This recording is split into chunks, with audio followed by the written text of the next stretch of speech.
Hi, everyone. Good morning. Thank you so much for joining our session bright and early, 9 a.m. on the last day. We really appreciate it.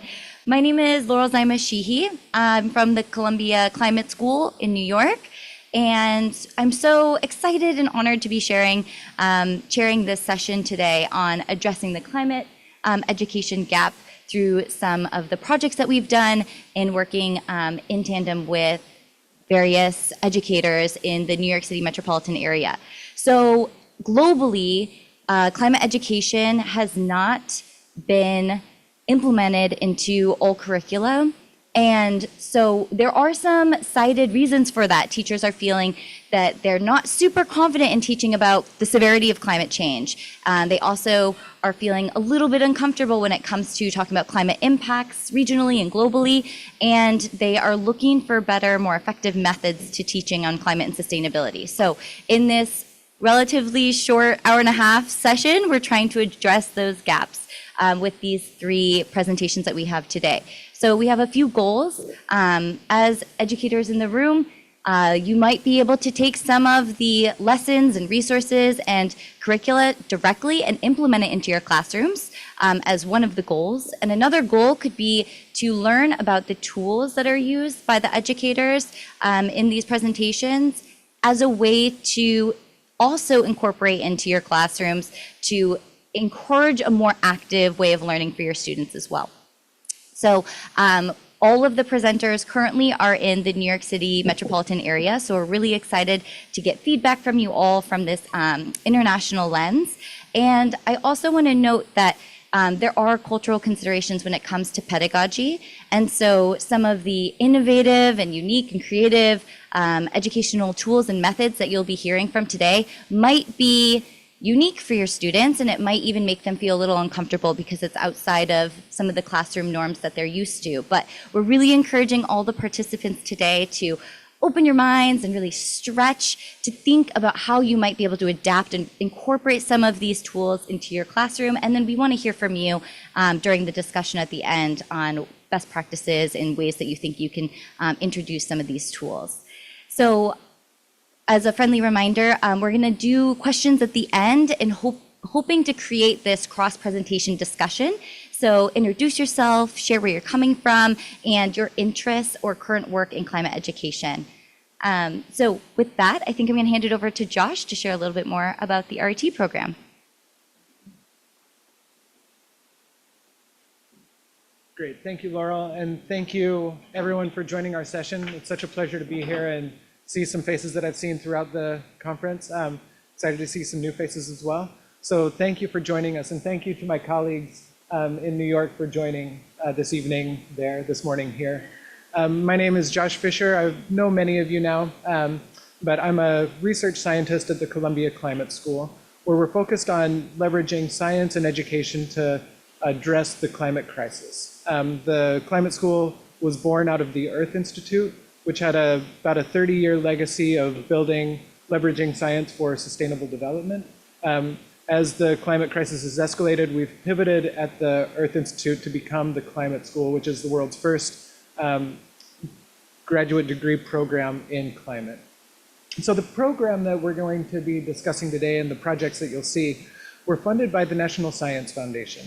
The NSF gave myself and Laurel as co-PIs on this project a grant to bring in educators, undergraduate students, and Columbia Climate School scientists and researchers to jointly work on collaborative projects to, one, enhance research in the climate space, and two, build curricula and pedagogy out of the research being done by scientists at the climate school. Adapt it to different audiences, different types of learners, different ages of learners. And so it was a really phenomenal program. We had somewhere around 40, 45 participants over 3 years come through the program.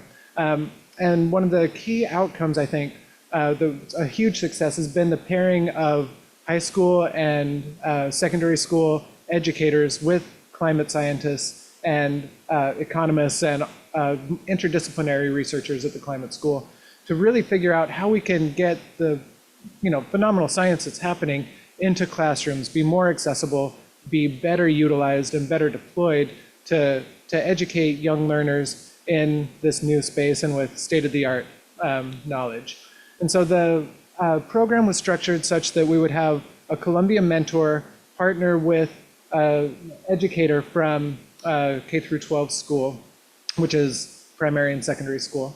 And the educators would really work collaboratively to conduct research and then turn that research into curricula. So the curricula that we'll present today are really interesting, really varied in their breadth and their scope. But importantly for you all, they're accessible, they're open access. So if anyone's interested in the curricula, we have those to share with you and make them available for you. But also as we speak with our educators and our Columbia mentors, we think this model is really interesting, and we would love to work with you to see how it can be, if it's useful in your schools, in your universities, share lessons learned on what worked for us, and I'm sure our mentors and educators can share their insight into how it could work better to make it more accessible for more people. But with that, I want to turn it back to Laurel to introduce our presenters, and just thank you again for all joining.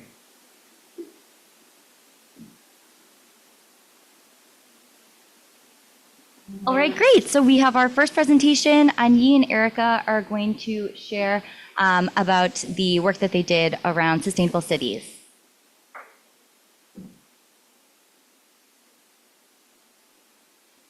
Good morning, everyone. And thank you, Laura, for the introduction. Next slide, please.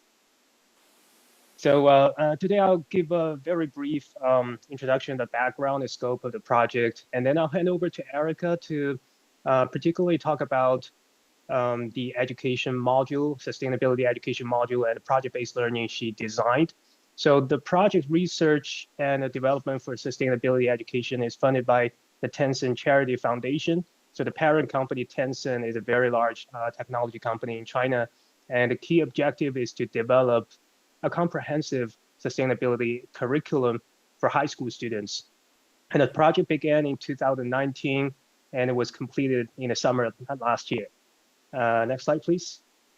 So in the past 5 years, we created the following 6 modules, which comprises our curriculum. Each module will be implemented as a semester-long course of 80 class hours. And the modules begin with an introduction to sustainability, and then followed by 2 modules talking about the climate science and the environmental aspects of sustainability. So these 2 modules are developed by Laurel and Margie and our colleague Cassie from the Columbia Climate School.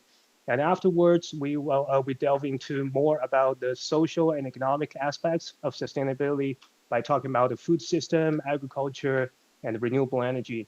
And then finally, the curriculum culminates at the learning of sustainable cities, which is most relevant for students in the urban background or urban environment.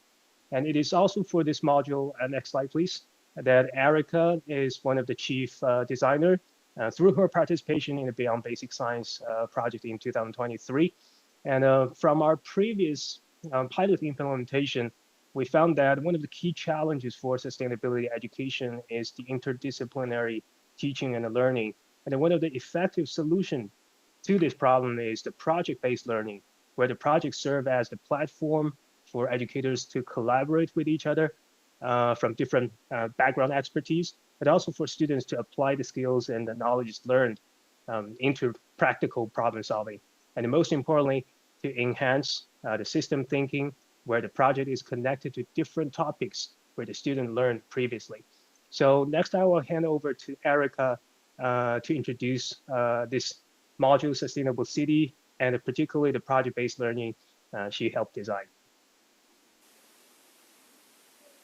Thank you so much for joining us this morning. My name is Erica Staffney. I've been a high school science teacher for 23 years and am currently teaching in New York City, and had the privilege of joining Anyi in this project to create sustainability curriculum. Next slide, please. So the question that I was asking was, what is a sustainable city and why should students care? So the goal of this piece of the curriculum was to create a curriculum module about sustainable cities that would engage students in learning so that they would be inspired and empowered to affect positive change. So my goal was to help students become change agents. Next. So as Ani mentioned, the curriculum as a whole was 6 modules long, and module 6 is focused on the United Nations Sustainable Development Goal number 11, which is to make cities and human settlements inclusive, safe, resilient, and sustainable. Determine an inclusive, safe, resilient, and sustainable human settlement. That is the goal of this. Next.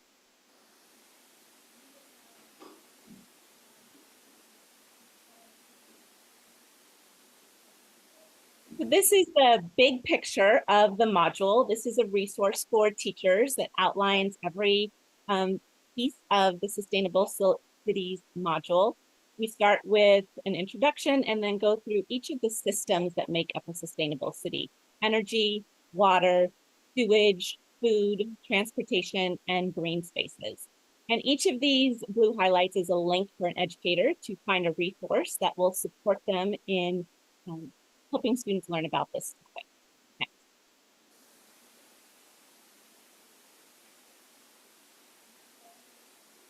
So we begin by assessing what students know about sustainable cities.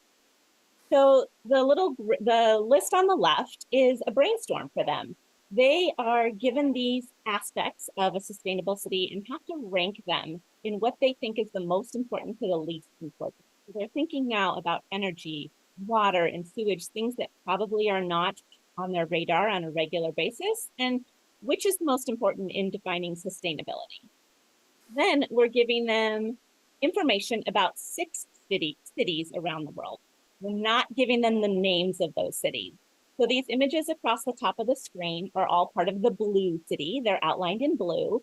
They don't know where the location is, though some of them might figure it out from some of the data. But they're giving 6 different cities, and they're provided with images and maps and graphs, some charts with data, and they need to assess with their partner or their group which they think is the most sustainable to the least sustainable. So they're ranking them in order. They're then thinking about which characteristics do I think make this a sustainable city, and how could the city be improved? So at this point, we're just gathering ideas of what their thinking process is. They then are connecting those to those sustainability lenses that they have learned about in the previous modules: economics, environmental, and cultural, and thinking about which piece of a city fits into each of them. So this is their brainstorming and their initial introduction to a sustainable city. Next.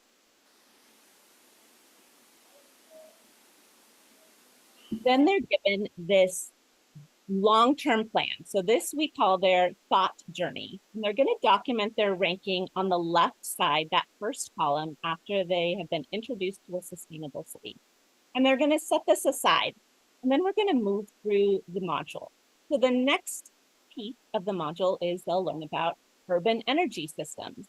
They'll participate in case studies and activities and hands-on learning. And then they'll come back to their ranking system, and they'll revisit their thoughts that they had before. Now they might look specifically at the energy portfolio when they revisit those images of the city and reassess their ranking system. So at this point, they can either keep their ranking the same, but then they need to justify it. What piece of evidence supports keeping their ranking system the same? Or they may rearrange. They may decide that the orange city moves up a level, blue city moves down. Again, they have to give a piece of evidence to support that. So they will revisit this after every section of the module. And this will allow them to have a map of their thoughts and their learning as they move through the curriculum. It will also support them in their final project, which is the designing of their own sustainable city. So this will give them a roadmap for that. At the end, the teacher can reveal the city names and the true rankings, but the teacher withholds that through the course of the module. Incidentally, the rankings have changed since this was created, so changes are happening in cities. Next, please.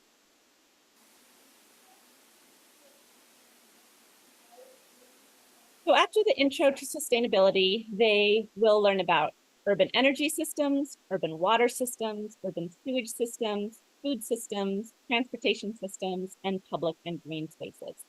For each section, the module includes a case study, so students can see specifically somewhere on the planet where this is working well or it's not working well. Then they are provided with activities. Every module or every piece of the module has a personal and community audit. So students are going to start assessing their own choices and the community that they live in. Using this information, they're learning about what makes a city sustainable. So for water, they will start looking at how much water they personally consume. Where does their city water come from? Where does it go? They will also have hands-on activities, and then they'll revisit that thought journey as they move forward. Additionally, for each section, there are field trip options. Some of these are ideas for getting out into the community, out of the classroom, and some of them are virtual field trips, so students can participate without leaving the classroom. Next.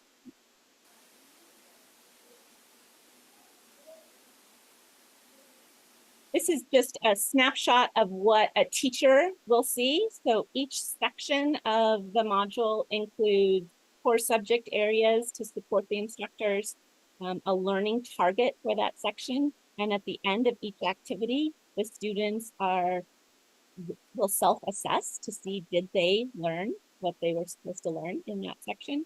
And then a teacher background section that provides tips and tricks for success, links for more information, extension activities or alternative activities, games, and then there is an answer key for the handouts that the students are provided with to support the teacher in getting that content knowledge. Next, please. So here we are zooming in a little closer, looking at the urban food systems section. So they have some activities here where they are doing personal assessments on the left. Students are individually assessing the foods that they prefer to eat, how often they eat them, and what sort of impact those food choices have on the environment. It then analyzes all of their answers and provides them with better choices or alternative choices, pros and cons to the choices that they're making. The next step is in the top right is a community assessment, a community survey. So they will go out into their family, into their community, and gather some data from the people who live there, the people who are making food purchasing choices. So where does their food come from? What are their decisions based on? Is it packaging? Is it appearance? Is it price? And how do those food choices impact the community? So each section focuses on personal assessment, community assessment, and then looking outward so that the students are empowered to make changes. Next.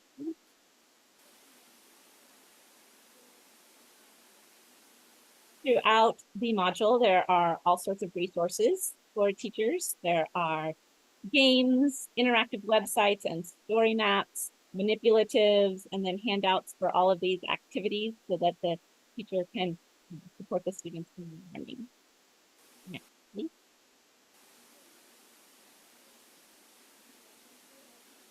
And then we get to the summative assessment. This is the final project. So in this project, the students get to apply everything they've learned throughout the module, and it ties everything together. So their task is to work in a group of 3 or 4 to design their own sustainable city. They will each take on a personal role. So there will be an economist, and the economist's goal is for the city to run as cheaply as possible while allowing all citizens to make a good income. The environmentalist, their goal is for the city to have a minimal negative impact on the environment, while also providing spaces for biodiversity to thrive.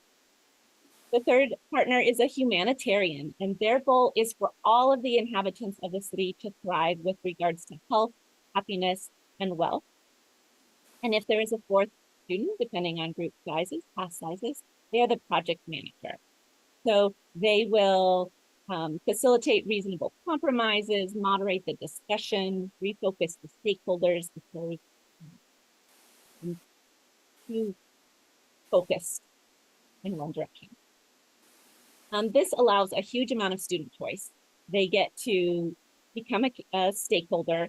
They get to choose which elements of a sustainable city they want to incorporate. So they've learned about 6: energy systems, water systems, sewage systems, food systems, transportation systems, and green spaces. They have to incorporate 4 of those into their city plan. And they need to make some sort of visual along with the plan. It can be a drawing, a 3D model, or they can use an online program like Minecraft to design their city. Then they need to present their city to the city officials. And this is when an external audience becomes really powerful and important. So the teacher can bring the principal in to become the mayor, or maybe some teachers can become the city council. It's always wonderful if you can actually get a city planner to come into the classroom and have the students present their ideas for sustainable cities to the city council.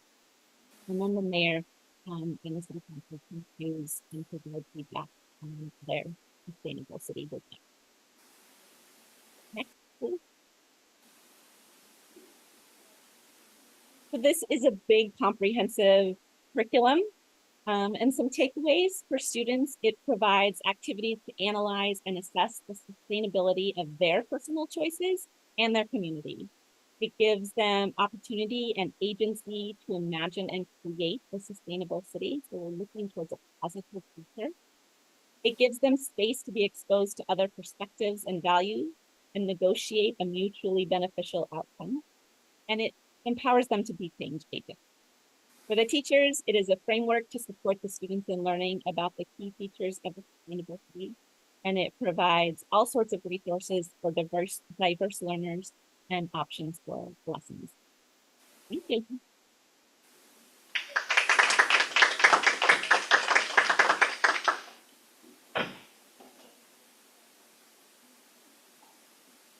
Thank you so much, Anyi and Erica, with that incredible presentation. I think there were a lot of different teaching tools that I had just jotted down, and I have a sense there might be some themes across the presentations, but data-focused, exploratory, having this global view about sustainability and comparative case studies, I think are all really powerful tools in the classroom.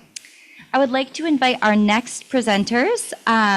We have Joshua DeVincenzo from the National Center for Disaster Preparedness at Columbia Climate School, Elizabeth Luna, who is a Long Island public school teacher, and Tamana Shahid, who is a New York City public school teacher.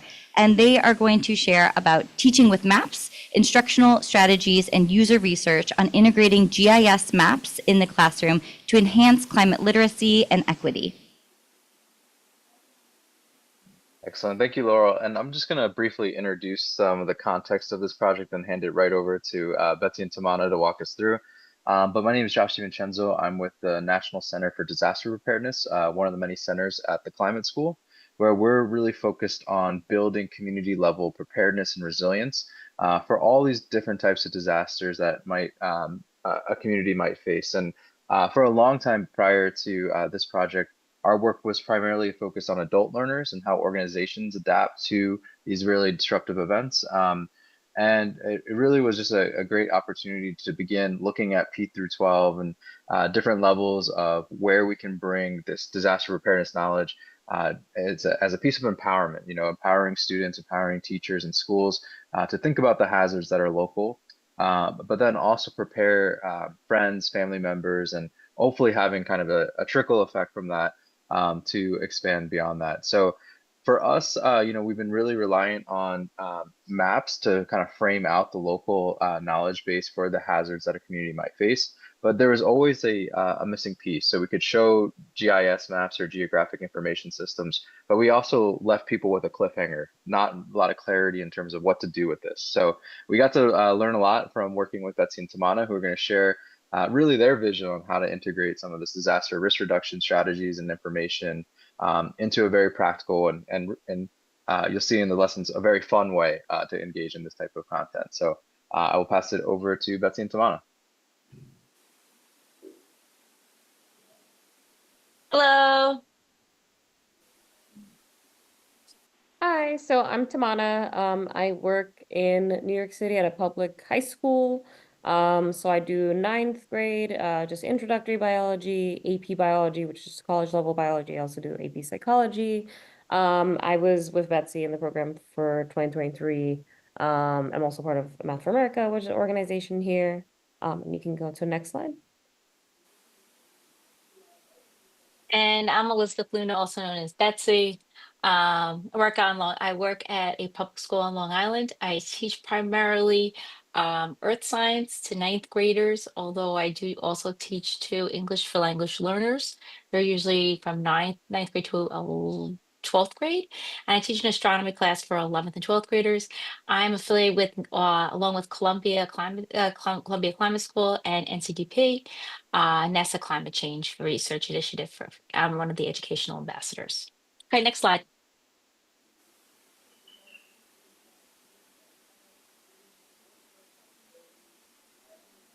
So we have been looking at maps, and we've been looking at GIS maps and different types of federal maps that are offered by the United States government, and trying to figure out where those places are in New York City specifically, where we could add green spaces, and how green spaces also affect urban life in terms of health issues, in terms of socioeconomic issues as well, education.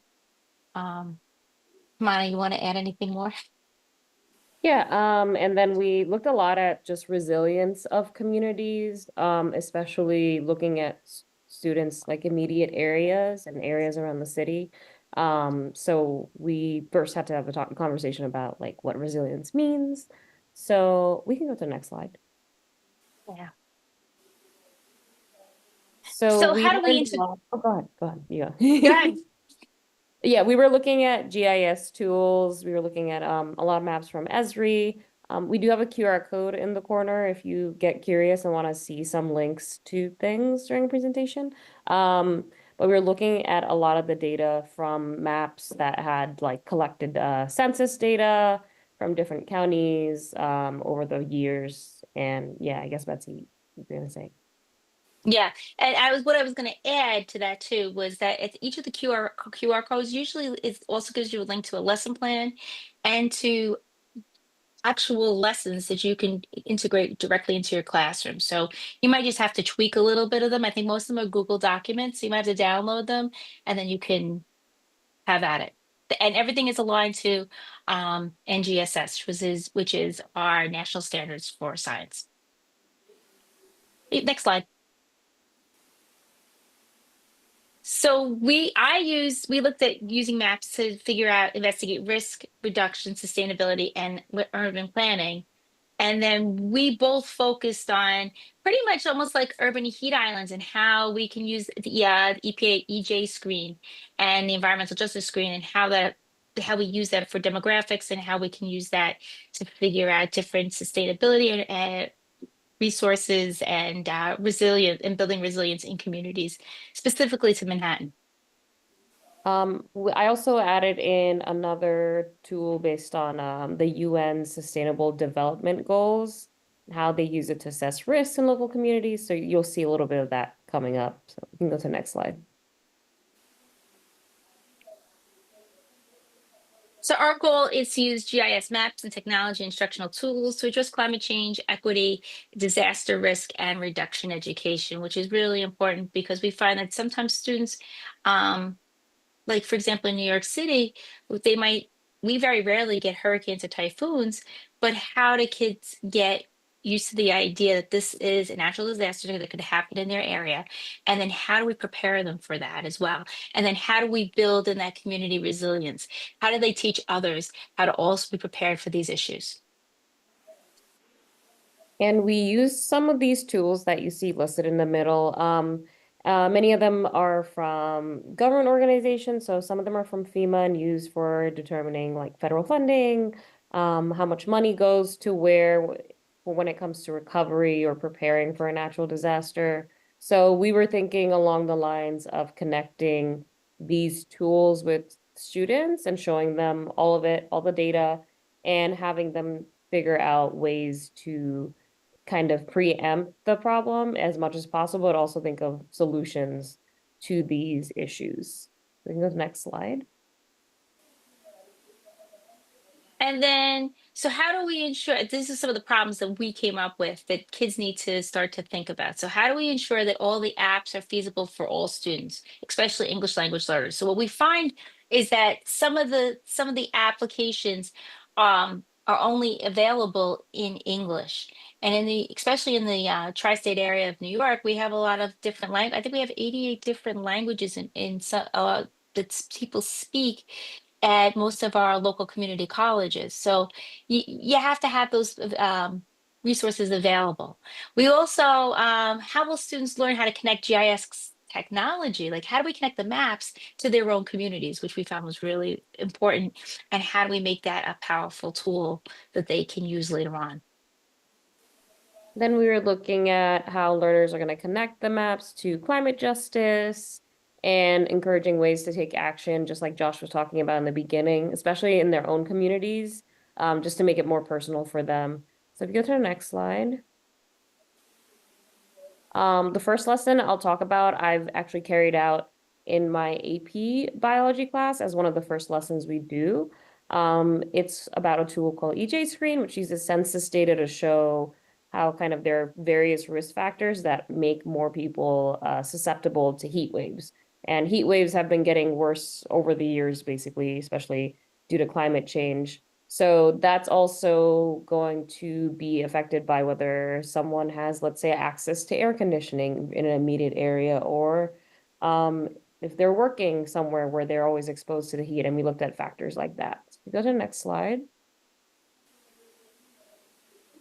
So we're going to focus on this. So there's a bunch of little scaffolds we have, by the way. I'm going to focus on just the lesson for now, but there's so many other things you can look at. So if you feel like looking at it, we will mention a few of them later, but I'll just talk about this for now. So next.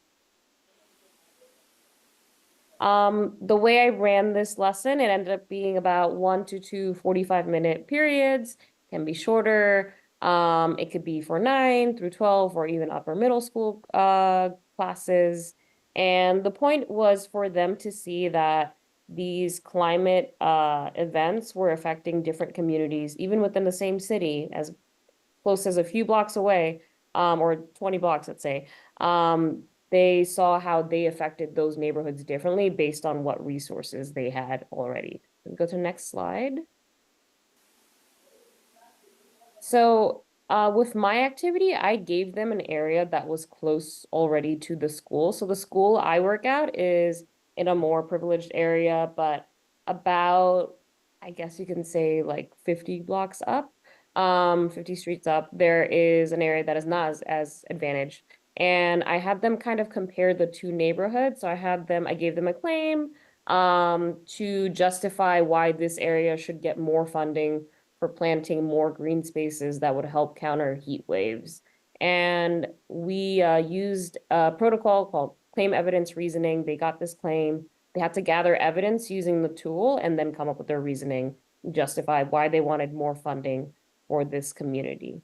So, and the slides are here. If you need a worksheet, that's also here. So you'll see, again, QR codes pop up. If you get curious, take a peek. Next slide. So here's what they look like. So the first worksheet, it has a little table. If you can't see what it says there, it mentions risk factors that would make certain communities be more susceptible to heat waves. So obviously, if someone is older, they're more susceptible to being affected by the heat. If they have a chronic disease like asthma, then the heat is going to affect them more. Income levels, employment, certain aspects, race, that's going to all play a part in how they decide where to go. So here's a screenshot of the tool. As of now, it's not working right now, but there are some other tools that are also linked that you'll see later on. But it showed them basically what percentile they were in. So this map shows in red where the highest rates of asthma are in this immediate area. And students were able to use that to add on to their evidence as to why certain areas needed more funding to combat heat wave related incidences. Next. So this was one of the lessons that I kind of made on this, but I also made some based on the UN Sustainable Development Goals, which maybe people already know about.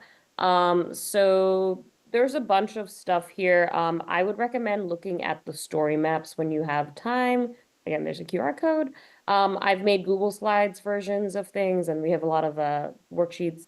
But the story maps will show you some action cases from different countries and how different countries are combating their own climate changes that are happening and how the governments are helping them deal with it. The goal is all to focus on building resilient communities, acknowledging that climate change related events are happening, but how do you make sure your community is set to prepare for it and not be affected as badly as like others and so on. So you'll find a bunch of resources here. I would say definitely check that out. And yeah, that should be good. Next. There's a bunch of extensions here. So if you feel like you have more time or you wanted to look at more tools, then we built a lot more resources for looking at heat vulnerability. Some of these are specific to New York City, but it kind of gives you an idea of what to look at when you're trying to compare your community to another community. Next. And then we'll look at some additional activities. So you're going to see a lot of QR codes, just to say it again. And if we go to the next slide,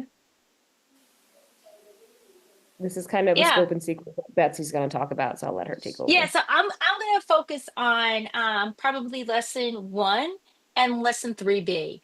And that all has to do with how do we teach students about disasters and disaster preparedness. And how do we build that resilience?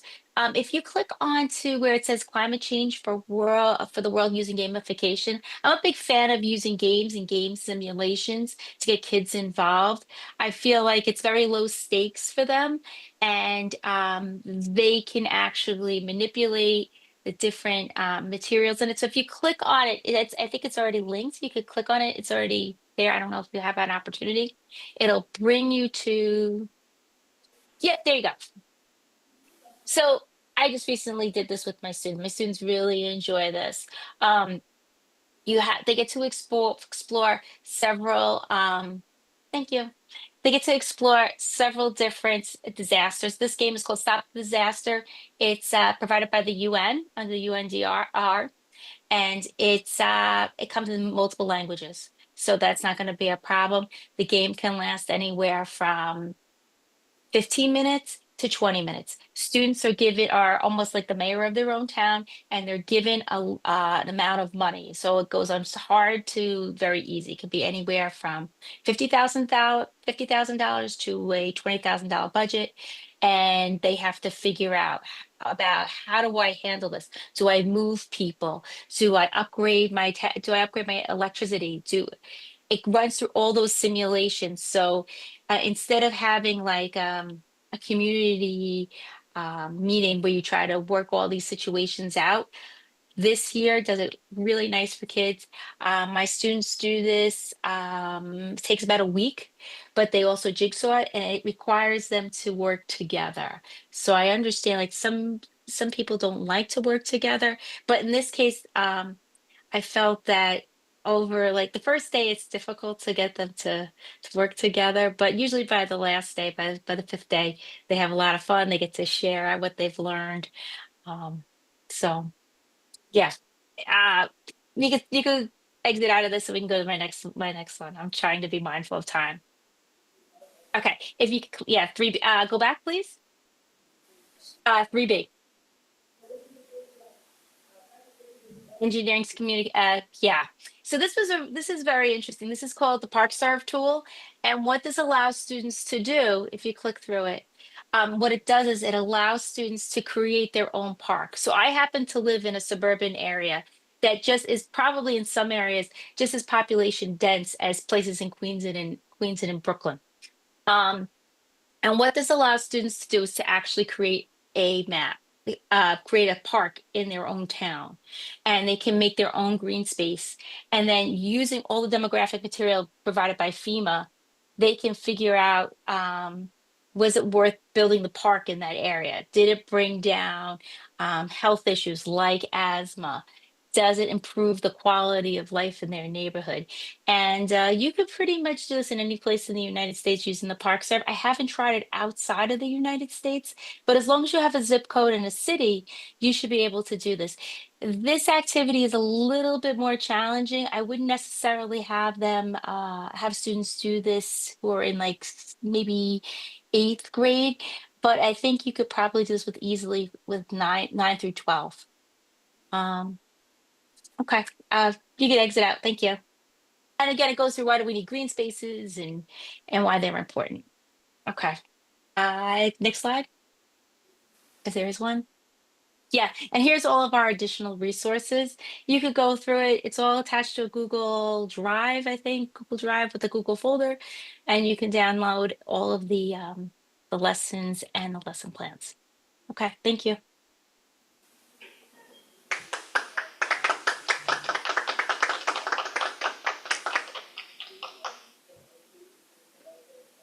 Thank you so much, Tamana, Betsy, and Josh. Some other tools that I just jotted down, the importance of data visualizations and using maps with students in the classroom, I think is a really powerful way to look at climate impacts and also how does that impact your communities. And once you have that understanding, you can start thinking about justice and solutions, which is really powerful. And gamification, it's such an incredible tool in the classroom. It's a fun way for students to learn. And as Betsy said, work together. I now would like to invite our last presenters, Margie Turin from Lamont Doherty Earth Observatory and Sarah Slack, a New York City public school teacher. Their presentation is Explore Climate Messages from the Arctic. Perfect. Thank you very much, Laurel.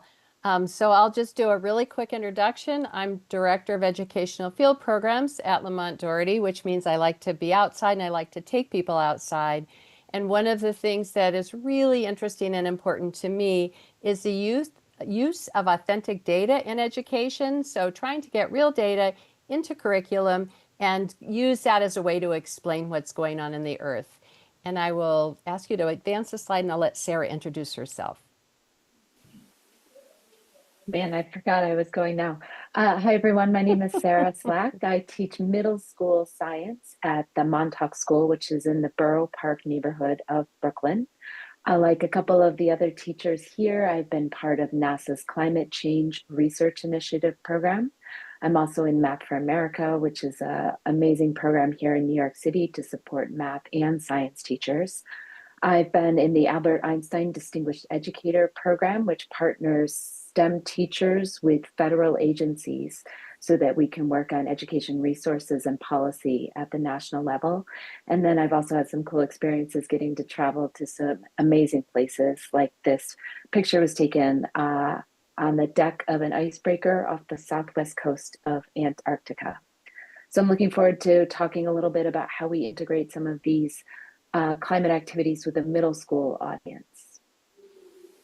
Perfect. Thank you very much. So I'm going to just kind of lay the background, talk about why we're focusing on the polar regions. Both of our earlier presentations have been focused very much on community and areas that are very familiar to youth. I think the polar regions have this really unique aspect to them, but they're very unfamiliar. And so I wanted to spend just a second and say why it's so important for us. And I pulled out 3 main reasons. The first is that they really are the major climate regulator for Earth systems.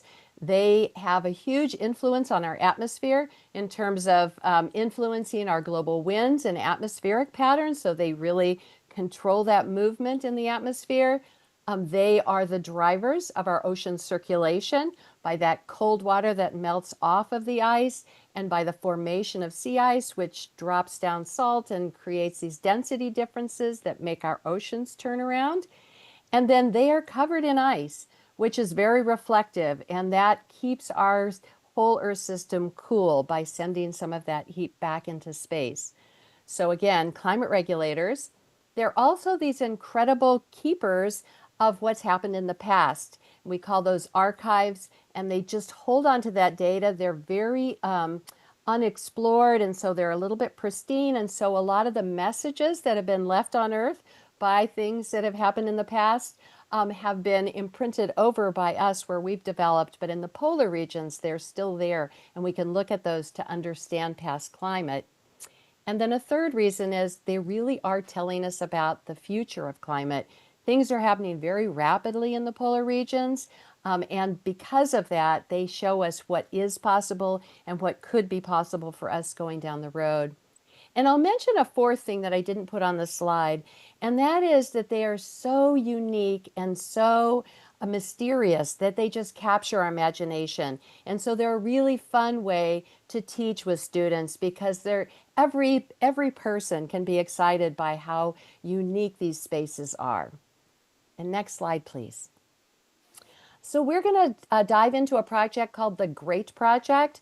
GREAT stands for Greenland, and we're looking at the rate of change of that ice through time. So I will cover what it is, what is this project, why it's important, and how we can leverage it with students. And then I'm going to turn it over to Sarah, who's done this amazing job of developing all this cool curriculum, and she'll share that with you. Next slide, please.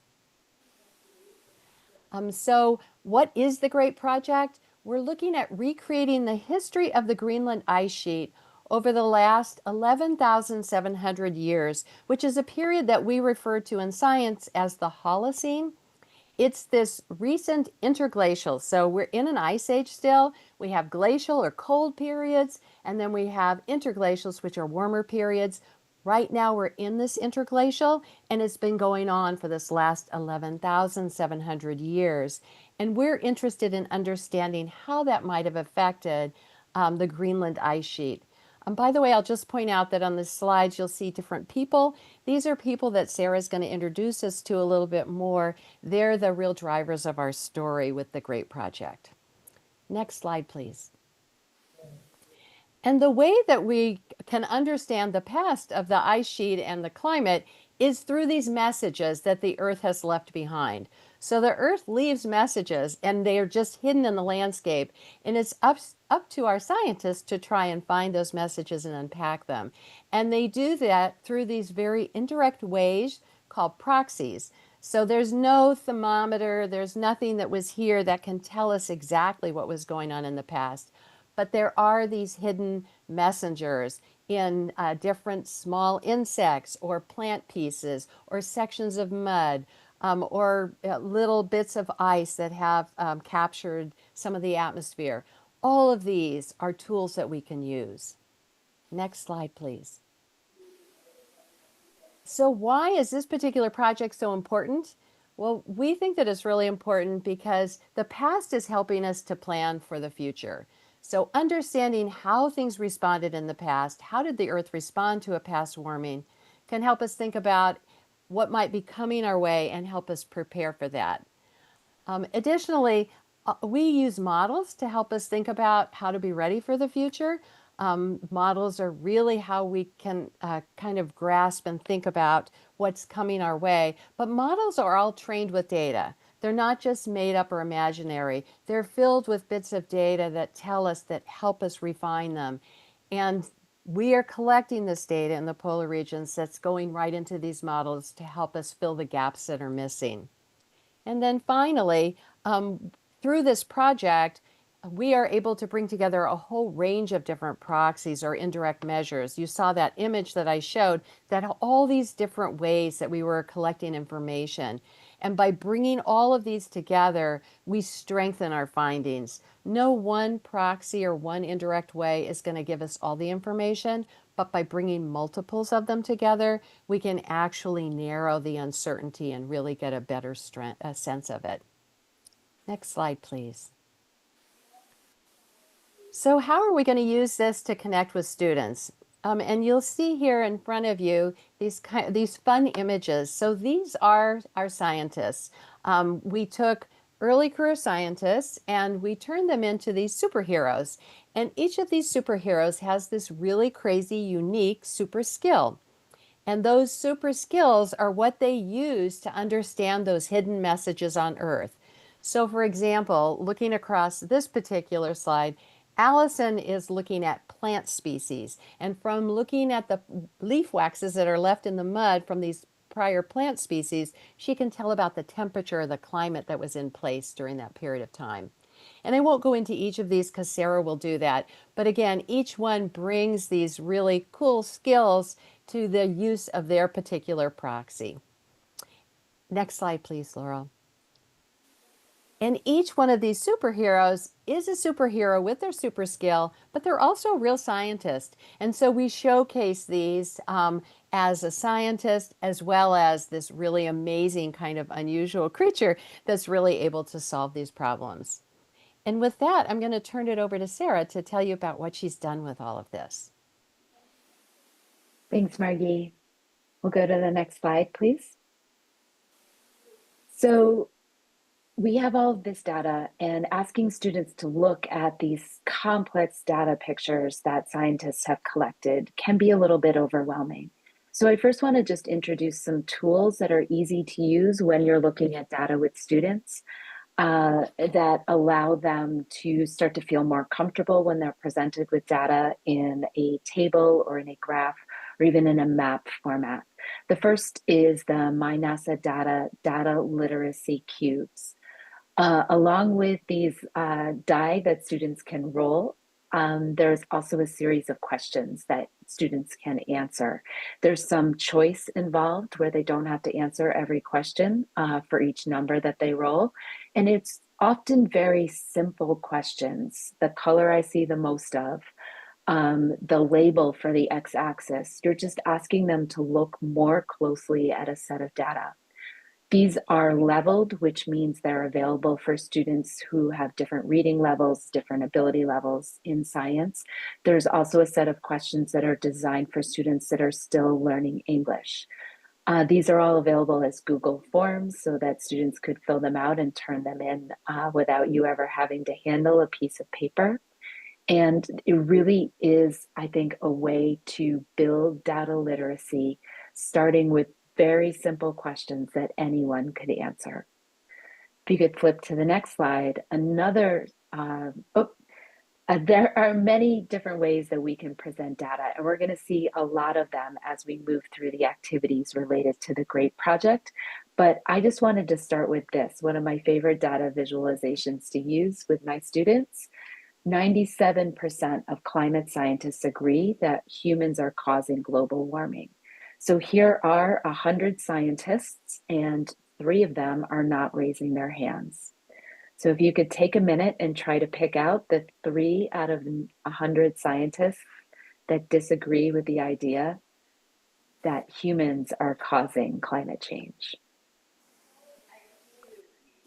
And from a distance here, I'll try to describe where those 3 scientists are as I once again search for them because I've completely forgotten. Oh, I see a pointer. There it is. Down a little bit from that guy. There's one guy right there with his arms crossed. I believe there's a gentleman in a funny looking suit in the top row, not raising his hand. One more scientist. Oh, yeah. There he is, arms crossed, right. So we can share data in so many ways, and ways that make it easier for students to understand what it means, ways for them to take more enjoyment out of looking at that data set. Again, this is one of my favorite data visualizations to use with students. If you could flip to the next slide, please. Is that really the next slide? Oh, sorry. There it is. I thought I messed up. So this is a series of questions. And actually, can you go back one more too? Nope. All right. Forward, please. This is a series of questions that I first found in the New York Times. They have two activities. One is called What's Going On in This Picture, and the other is called What's Going On in This Graph.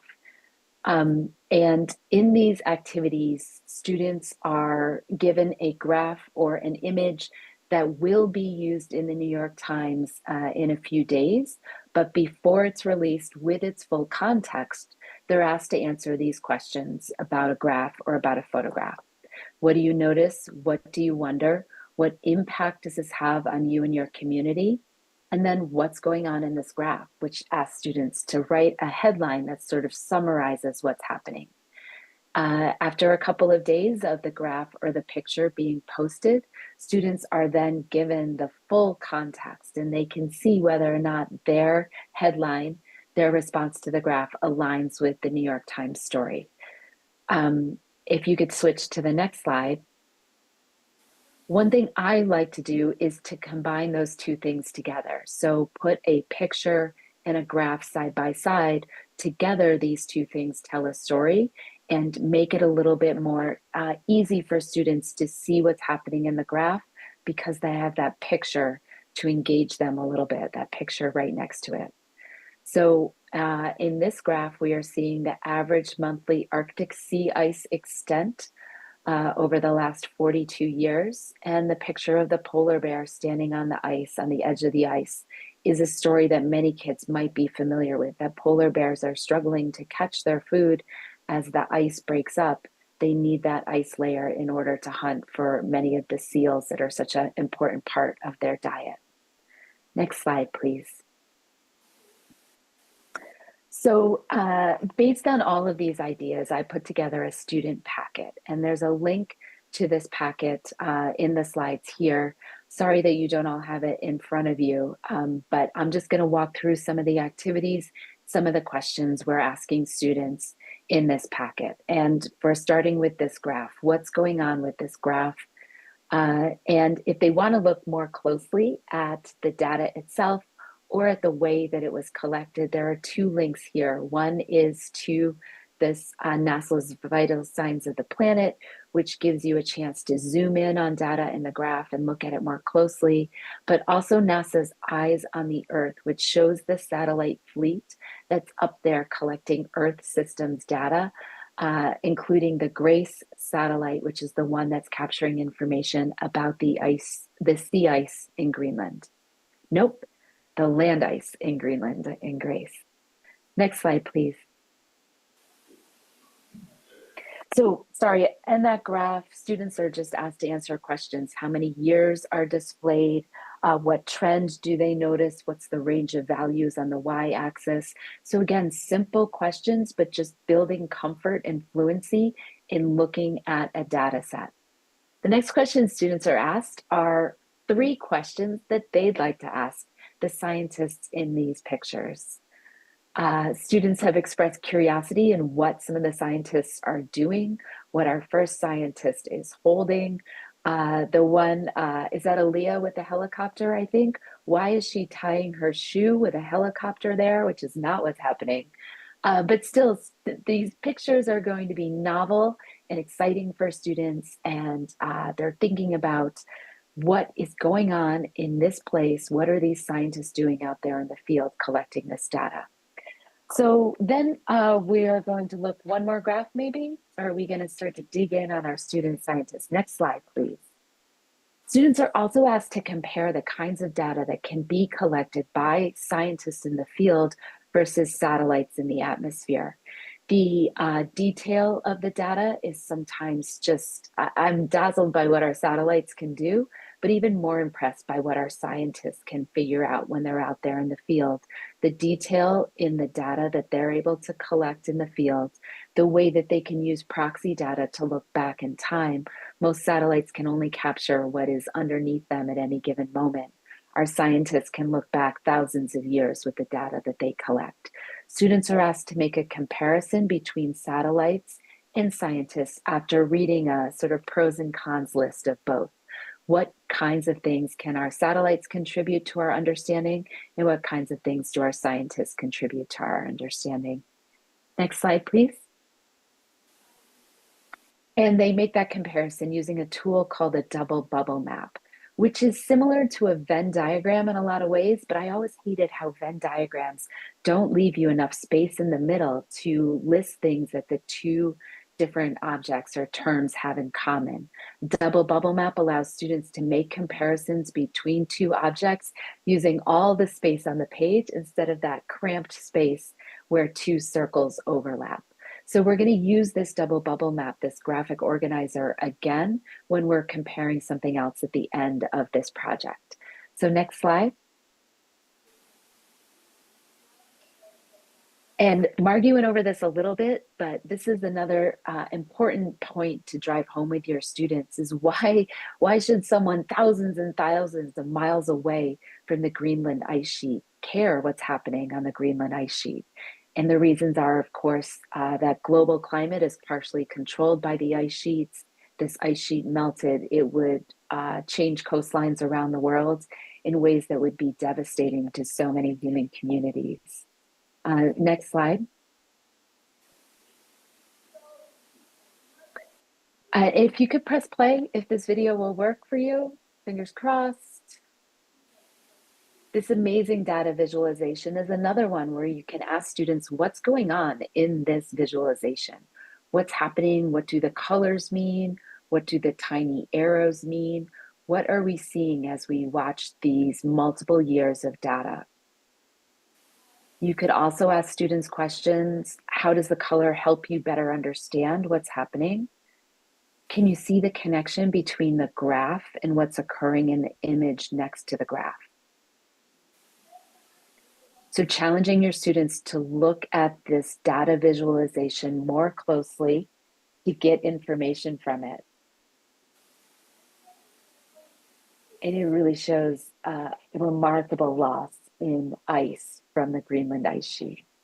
This is all satellite data that's provided us with the information for this visualization. We can move on to the next slide, if you can. And now we've got this set of data, which did not come from a satellite because this goes back 12,000 years. So our satellites have only been collecting data for us about sea ice and about land ice for a few decades. This data is going back thousands and thousands of years. Margie brought this up before. How do we know what the temperature was 11,700 years ago when the Holocene began? And now we're going to start to look to our scientists on the ground who are out there collecting information for us. So let's look at a few of those scientists and the data they collected and the representation we're using of that data for our students. So next slide. And this is just introducing the idea of proxies. Next slide, please. We're going to have this set up as stations in my classroom. Students are going to be able to circulate through a number of stations, looking at different data at each station and answering questions. With limited time, you could do what's called a jigsaw, where each students form a group of 5 and each student goes to one station, answers the questions about the data at that station, and then returns to their group to share what they've discovered. Next slide. And there they all are. So these are our superhero scientists who have been out there collecting data for us. And now let's look at some examples of the data that they've collected. Next slide. There should be another picture on this slide too. Maybe press one more time. There she is. So Aaliyah has collected cores. This data set shows a representation of those cores. The 2 different colors represent different types of sediment. Sediment that was formed when a glacier covered the area, and sediment that was formed when the lake was exposed to the atmosphere. And there were plants and other organic materials, dead bodies collecting at the bottom of that lake. So these cores are probably a type of data that students have never considered before. This station includes a description of what these cores show. It includes an image of a real sediment core that Aaliyah collected.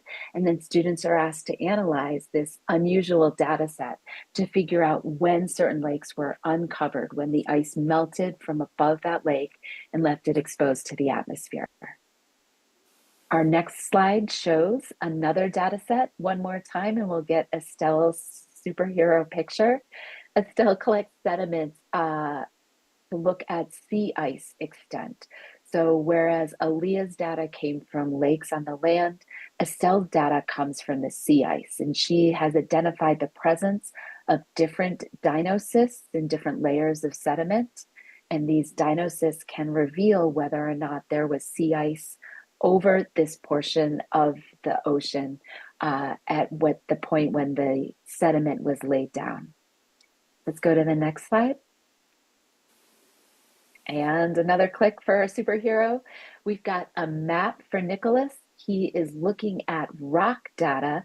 The rocks have, I'm forgetting, cosmic rays zap them, and the word is a cosmo. Margie, jump in and help me out, please. Cosmic Cosmogenic nuclides. nuclei. Yeah. I always had it. I always had it. So Nicholas is looking at different rocks to see how long they've been producing these cosmogenic nuclides by being exposed to the sun. We can figure out where the edge of the ice sheet was at different times in the past by looking at how long rocks have been exposed to the sun, not covered by ice. Next slide. And the superhero, Jessica, is using ice core data and pollen records to look at the Arctic to map climate in the past. So there are questions about her graph, the graph that she's created looking at a lot of different data and what that means for how temperature has changed and how the ice sheet has changed. Next slide. Liza has some great pictures of her in action and also a great superhero card. Liza's results show when the ice covered certain areas. Liza has to work very close to the edge of the ice in order to sample plants that have only recently started to regrow or have not recently started to regrow. If she waits too long, if the plants are exposed to sunlight, they can, after hundreds of years under the ice, start to regrow again. So Liza has some really interesting data, a description of her story and how she collects these plant samples. And then students are asked to analyze the data in this chart and map to show how much time has passed since some of these plants last were exposed to the sunlight. And I think if there's one last superhero in data set, Carly's data is complicated, but I think once students figure out what's going on, they're really going to enjoy data presented in this format. So these are called perched lakes. And whereas sea level is rising in most places around the world, Carly found that sea level in Greenland is dropping. That's because the ice, as it melts, is releasing this huge weight from Greenland. And through the process of isostatic rebound, the land is actually rising back up once it doesn't have the crushing weight of ice on top of it. In addition, all of that ice had enough mass to draw water towards it through gravitational force. And as that gravity is released, as the ice melts, that is also causing water to shift away from the coasts of Greenland. So Carly found that there are lakes kind of perched in cliffs over the ocean in Greenland. And as the land has risen up and sea level has dropped, the sediments reveal a combination of marine communities transitioning to freshwater communities. So there is a description of Carly's data in this rather unusual presentation of data that students have to interpret based on what Carly has done. So I think I have one more slide here, bringing it all together. Oh, Josh brings it all together. Josh looks at all these proxies and tries to figure out if there is any kind of consistent message. How do these clues from all these different types of research show us how the Greenland ice sheet has changed in the past? So Josh, as the master modeler, becomes one with the ice and really helps us figure out what the proxy data reveals about changes to the Iceland green sheet or the Greenland ice sheet. So now I have one last slide, I think, and maybe a way to make this proxy data, sorry, next slide, please. a way to make this proxy data a little more meaningful to kids, something that they might understand. And that is, proxy data is kind of like evidence left behind at a crime scene. There are no witnesses to this crime. No one was alive, or people weren't there 11,700 years ago to tell us what the temperature was. But the proxy data are clues similar to things that a detective would collect at a crime scene to try to figure out who committed the crime. So students are asked to think of that comparison between proxy data and a crime scene, to make another double bubble map to compare those two things, and talk about how their proxy data provided evidence of how the Greenland ice sheet has changed in the past. And so I think that is my last slide, but now I think all of us, and Laurel's going to take back over, would be happy to answer any questions that you have about our specific projects. And I'm going to let Laurel take over.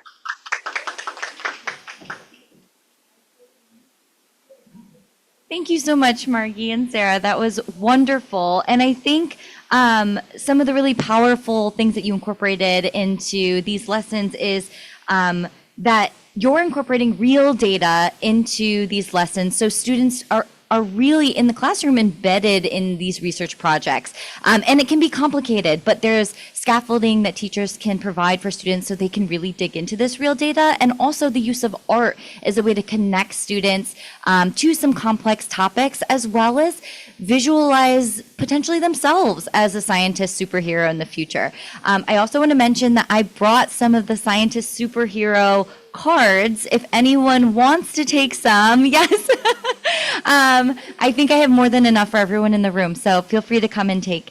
And one of the themes that I'm seeing across all the sessions is, some of the lessons start with a local focus, and then there's a comparative look globally, or there's a global focus, and then it thinks about how these global impacts are impacting us locally. But there's this play of global and local, and I think that emphasis is really showing that what's happening even on a local scale or global scale, we're all connected. And I think that's very important. So with that, I do want to open it up to questions. Feel free you can speak loud or use the microphone so our speakers can hear you, but please introduce yourselves, share where you're coming from, and your work in climate education or your interest in climate education.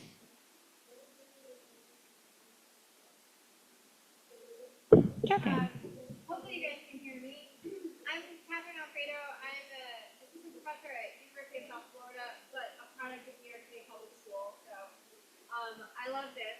I just want to say I love the use. I have a 9-year-old and obsessed with Minecraft. And I just love the use of Minecraft as a city building tool. That's just so incredible because that's all she wants to do is build cities with Minecraft. And so to incorporate it into the lesson, I really like that and some of the other actual building tools and stuff, which is really unique. So thank you. That really made me think of how I use it in my classroom with undergrad people. So Thank you so much.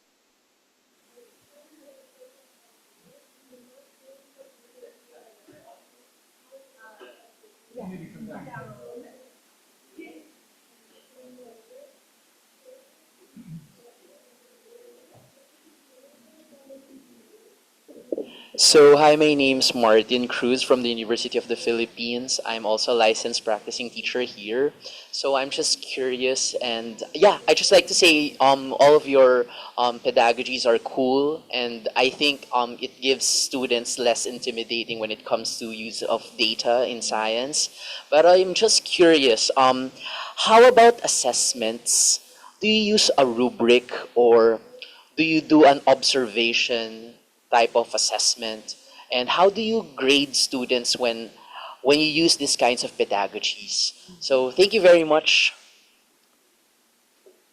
Yeah, hi. There's a great book if you're looking to use summative informative assessment. It's called The Ambitious Science Teaching. So it goes through how to teach students this in a formative way where you're actually using a rubric, and how are you going to grade students on a daily basis. It could be just walking around And okay, these are the questions I'm listening to as they're walking around. How are they brainstorming? How are they working together? Are they able to solve those problems? And sometimes you can use those little formative assessments to make your summative assessment. You can have other different choices. Like for what I did, stop the disaster, they all had to work together to create a project. So those are just some little tips. I think I might mention it in my rubric and in my lesson plan. But that book, Ambitious Science Teaching, it's really excellent, and you might be able to pick up some different tools.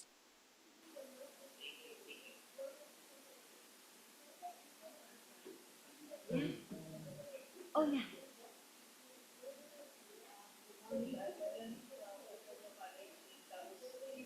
Yes, just because the mic is all the way on this computer here.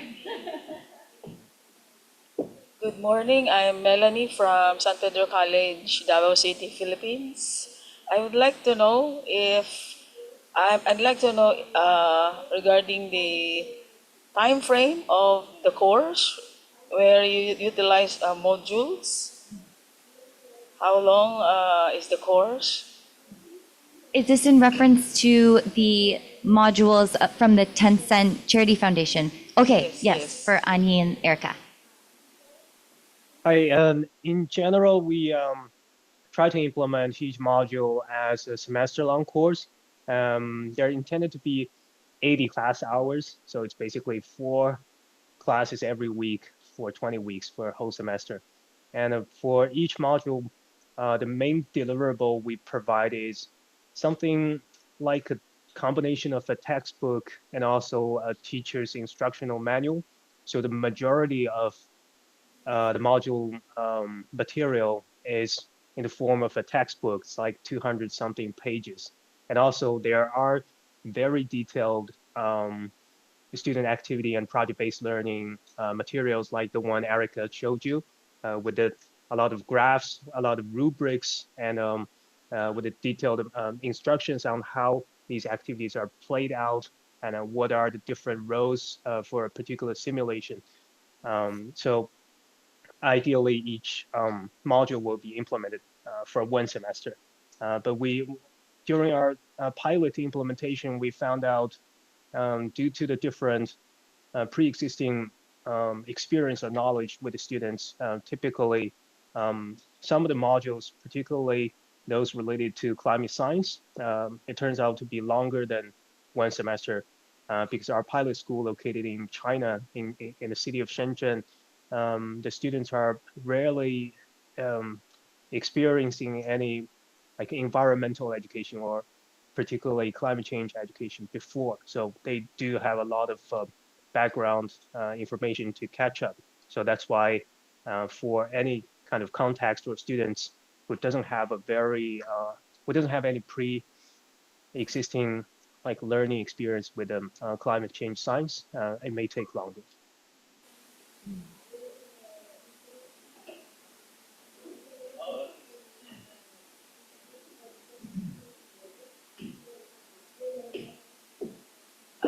I'd like to ask Sir Anyi, because I'm teaching science, technology, and society in the tertiary level to medical students. Would you recommend from any of those modules that I would like to introduce to my students? Yes, if it's medical related, it touches mostly in between the environmental aspect and also the social aspects of sustainability. I think the medical issue is definitely very related to the climate change. So a lot of the manifestations of the climate change can have impact on the health issues of the human society. So I think apparently the science of climate change, and also depending on the geographic location, if it's like the coastal and like the coastal regions, like in the Philippines, maybe the ocean sustainability is also very highly relevant. So for all these modules, although we have the topic like the science of climate change and ocean sustainability, it's not only just about the science part. So we're also talking about what are the impacts on the local society, what are the necessary strategies for mitigation and adaptation. So I think these are maybe a good starting point to look for. And also, if you want to particularly focus on the urban areas, so that's what the major settlements for the human society, then you can also look at sustainable cities, because we also, particularly for a chapter, we talk about the issue of public health and how that is inherently a part of the sustainable city element, and also how that the public health system should address in the face of climate change. Can I ask a quick question? The modules, do they all build off of each other, or is each one sort of a standalone? You could do just one and start at any one.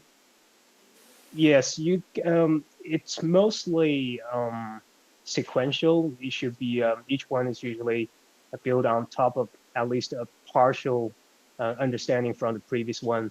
But depending on the student's level, so probably you can choose to implement a particular module like separately with a little bit of alteration. All right, good morning. My name is Calvin from the University of Tokyo. I come from Indonesia. And thank you for your amazing work. You are the superheroes of the future. I have a question because we heard of teachers who came from science background mostly, I assume. And how about teachers from other disciplines, for example, arts or social sciences? Do this collaboration exist in New York State? And how do you guys break this high wall of disciplinary silos in your experience? Another question is about the current administration in your country. How do you see the impacts of the current administration to the progress of sustainability education, or CCE, climate change education there? And yeah, I would like to hear your insights on this. Thank you so much.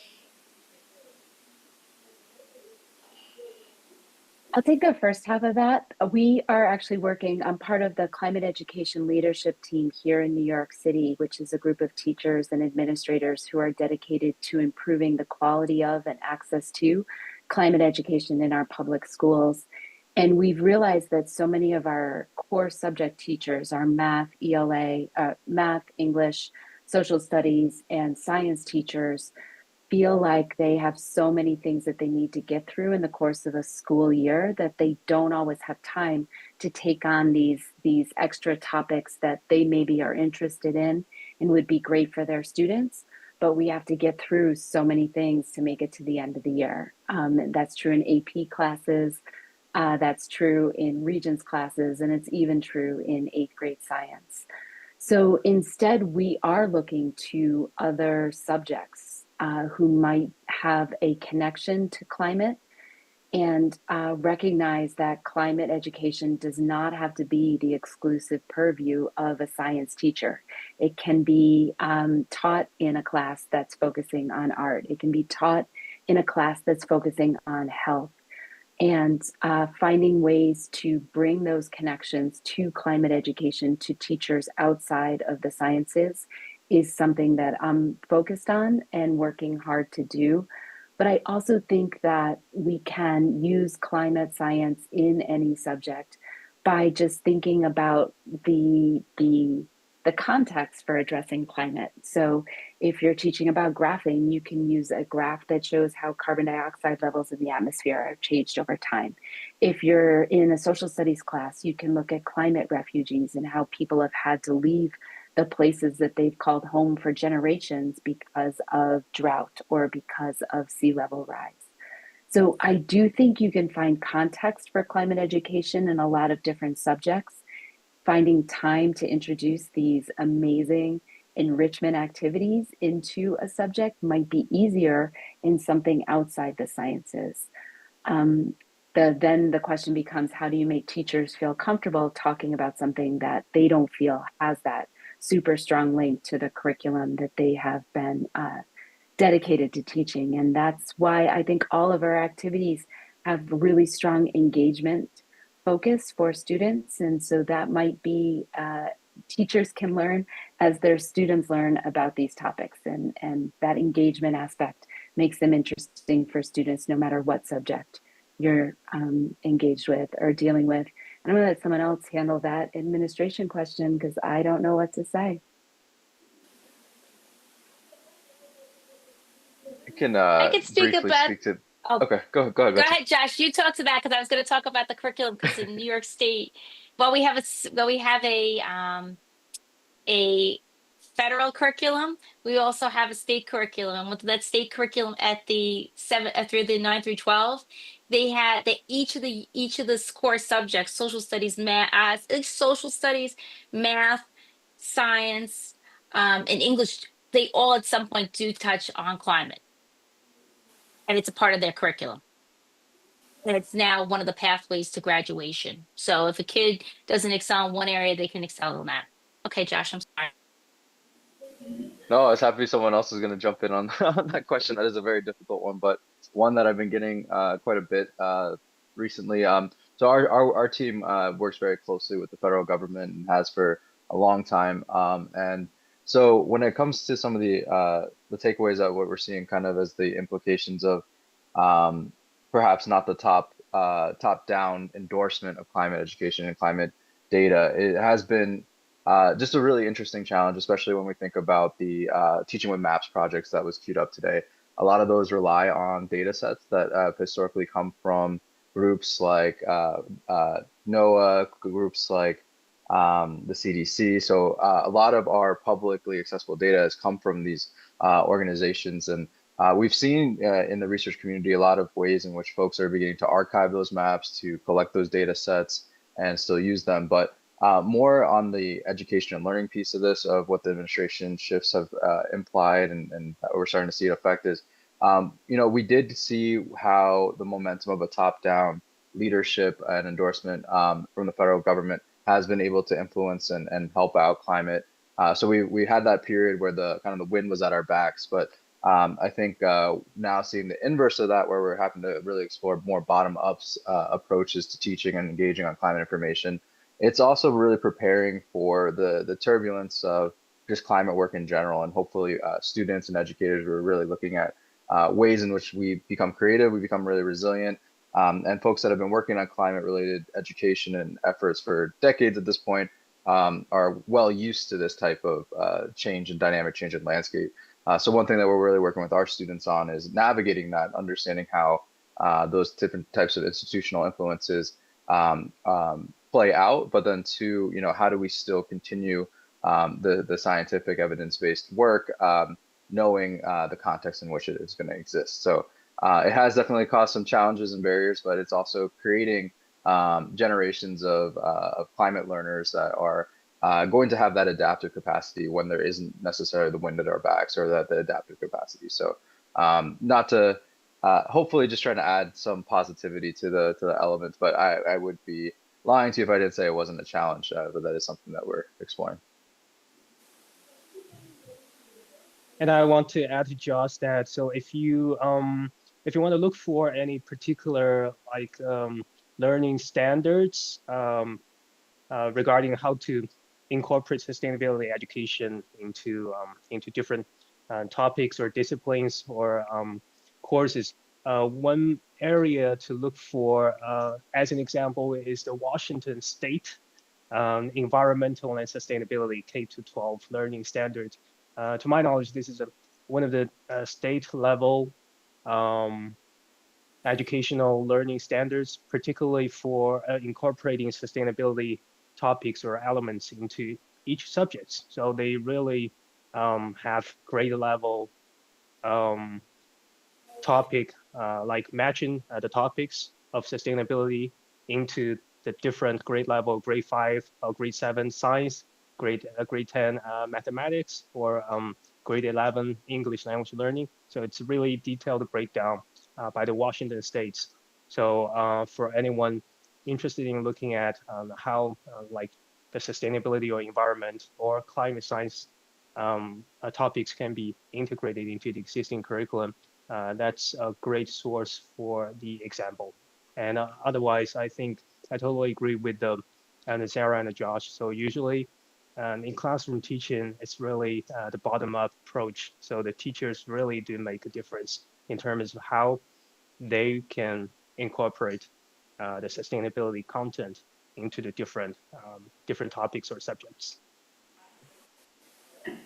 Thank you so much for sharing those resources as well as that optimistic perspective. I completely agree. I think now more than ever, it's so critical for educators to bring it into the classroom, even if it's not mandated, on a state or federal level. And I know it's difficult. I know the time of teachers is so limited. So we're hoping that some of these tools and lessons that were shared today could be very useful for you. It's something that you might be able to plug and play in your classroom with your students, or even just pulling pieces. So I do want to mention, with that said, that we have this QR code. We are working on a resource hub where all of this will be open sourced, accessible for you to pull and adapt. So if you're interested in that, feel free to scan and put your email in, and I will share when that resource hub is ready. But we are at time, so I want to give our presenters one more round of applause.